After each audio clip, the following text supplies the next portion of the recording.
Good morning. It's Saturday, April 20th, and this is a subject that I have talked about before. This is the subject of book ban. And the reason I'm bringing it up again is because every time I look at it, I hear some moron making some of the dumbest statements in the world with respect to book ban. So this particular book banning took place in a small town in Missouri, Nixa, Missouri, N-I-X-A. Right, and this reminded people of an earlier relic of a culture war, a settled culture war. But I don't know that this is really a settled culture war. This is a business of stupidity by people in areas of responsibility, right? Because when this book ban came about, 340 students signed a petition opposing the removal of the books. And then the board did it anyhow. And one board member explained, I have got to think that the majority of people, myself including it, are doing it in the best interests of students. We're protecting their mind. Why? Why do students need minds protected? They certainly don't need their mind protected from stupid outside sources. A student's mind is generated by the genetics in the family, heredity, right? That's how you gain or don't gain your ability to think. Parental guidance is critical to the creation of a child's minds. It's not for outside forces to decide what this child is capable of doing or reading, etc. Everything should be available to all these children so that they get the broadest possible view of the world around them. Parental guidance is not 100% perfect, but certainly book banning is absolutely imperfect. So when somebody says, I am worried about a child's mind, you are doing them a disservice by banning books, because that limits the expansion, exposure of a child's mind. It limits the capabilities of him thinking about great things in the future.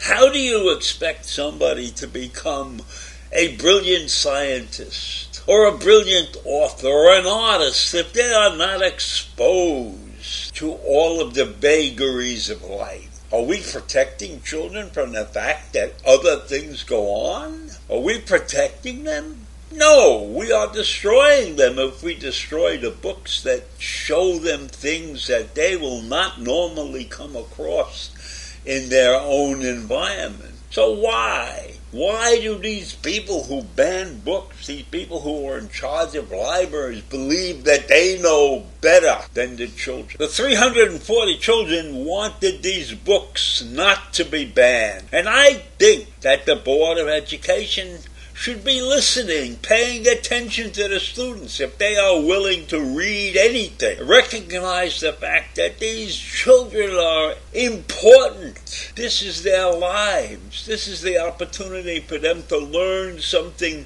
beyond what's normally taught in the school system. And that's a major, major factor in getting ready to go out into the world. And if the children wanted these books not banned, they should listen.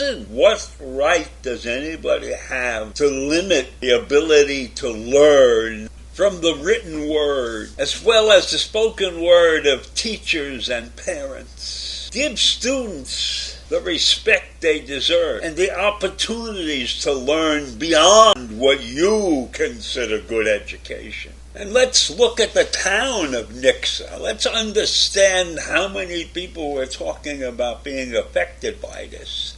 Nixa is a town of 23,000 people. It's a well-run community. It's in the seat of the Ozarks in Missouri. It has 12 schools, serving about 6,700 students.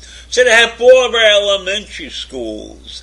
And then they have something called a K-6 STEAM school. And they have 2 intermediate junior high schools and a high school and an early childhood program. So we're looking at the lives of maybe 6,500 students who are affected by this kind of book shenanigan. And that's enough. That makes me enough to be pissed off. Why should 6,500 students be deprived of the freedom to read what they want? And so if there's 6,500 students, there's probably 12,000 parents that go along with those kids. So this one board member overrides the views of 340 students, or several board members. It doesn't say how many board members there are. But this is supposed to be a beautiful community. If you look at the advertising, and they claim all kinds of wonderful things are going on there. But in all the materials that I looked at, the newsletters and stuff, this book ban situation was not mentioned in the public domain. So it's like a hidden discrepancy in the lives of the people in Nixa. But fortunately, 340 students had the courage to write against the ban. And they were aided in some form by a substitute teacher who has 3 children going to this school and is obviously working there as a substitute teacher. And she was very upset with this ban, and she was on the sides of the 340 students who wrote this letter. Now, 340 students, assuming that most of them were in the high school, that's like 20%. 20% of the student population in high school wrote this letter condemning the banning of the books. But that didn't stop this board member from believing that he was sparing and changing the minds of these students. And if he's changing the minds of these students, he's probably doing it incorrectly. Because if you are not exposed to many different views that appear in books and magazines and newspapers, then you're missing out on the greatest education in the world outside of school, perhaps. Maybe even better than school. Before I go, let me tell you that the average family income, or the average personal income in Nixa, is $32,000 a year.